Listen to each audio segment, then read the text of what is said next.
You do have an amazing connection with your riders.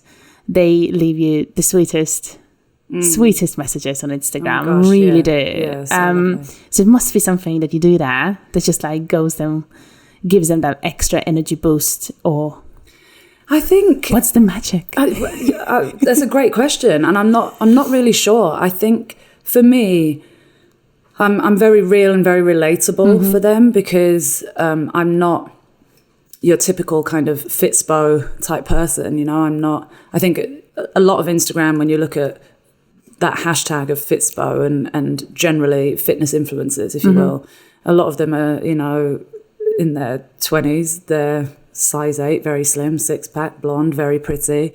I'm none of those things.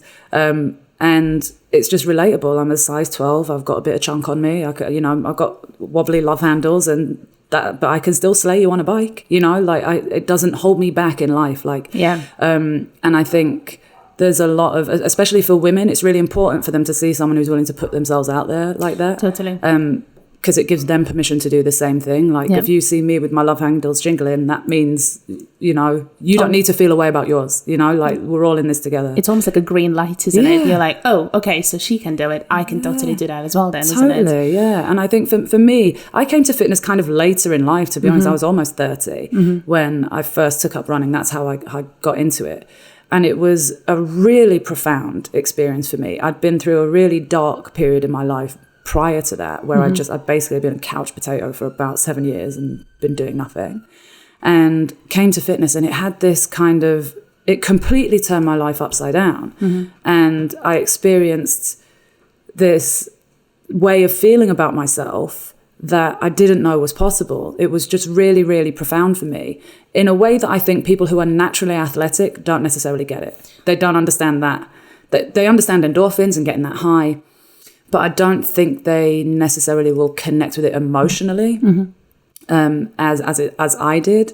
And it made me feel completely different about myself, like in terms of, you know, confidence and discipline. And I was learning all these things about myself that I had previously my narrative had been, I can't do that. I just said, without even trying, had just told myself I can't do that. Right. And then I started doing this thing, and made me feel completely different about my body, because I started to look at my body in terms of what it can do.